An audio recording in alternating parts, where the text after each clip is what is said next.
If you're like me and have an M1 MacBook Pro or really any modern laptop with USB-C or Thunderbolt ports on it, you probably are looking at docking stations.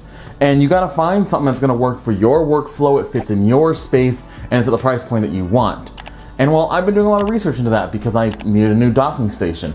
But thankfully, in the middle of that research, a company approached me to have me check out their docking station. This is a TB4 Max docking station from, and I'm gonna butcher this, but let's try, QGeeM? I'm gonna go with QGeeM. That's what I'm gonna try to say, all right? I'm probably butchering it, but QGeeM is what I'm going with. So this company reached out to me and asked if I want to take a look at one of their docking stations for a video, and I gladly said yes, because I was already looking into docking stations personally. And I'm gonna say right away that while they did send me this, I am allowed to say whatever I want in this video, so these viewpoints and everything are mine.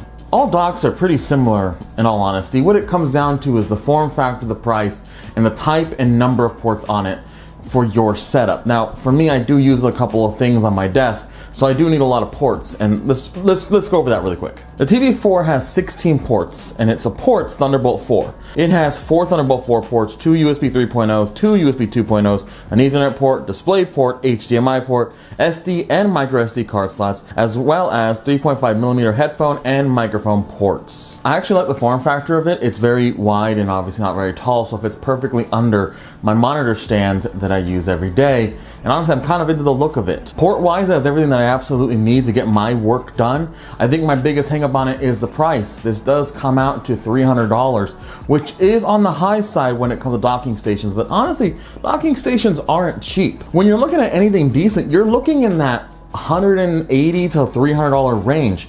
So this is at the high point of that range.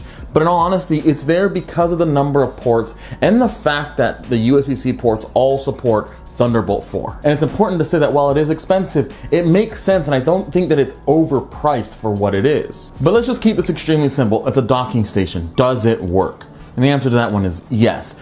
Getting out of the box and setting it up, I did have one issue, and that was the HDMI port wasn't putting a display out to my monitor. I did reach out to QGeeM, and they did help me out. Turns out, nothing wrong with the dock. It was actually the way that the M1 chip sees external monitors through docking stations. I had to make a couple settings changes.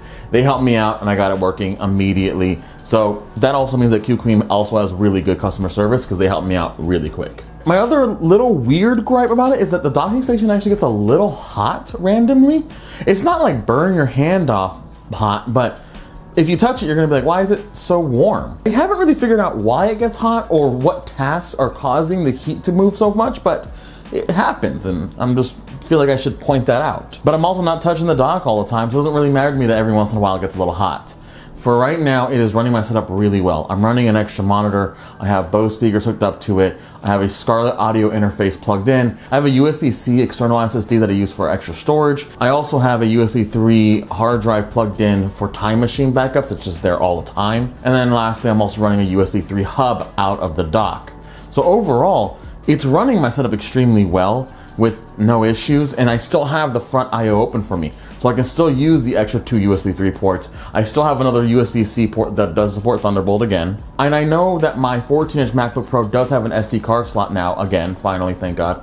But it doesn't have a micro SD card slot, so it's nice to have that front I/O have both card slots on there for really quick and easy use. At least for me, because I do use both types of cards pretty regularly in my daily work life. Overall, this is the dock that I'm using right now. It is my favorite dock because it's the one that fits my workflow the best, all right?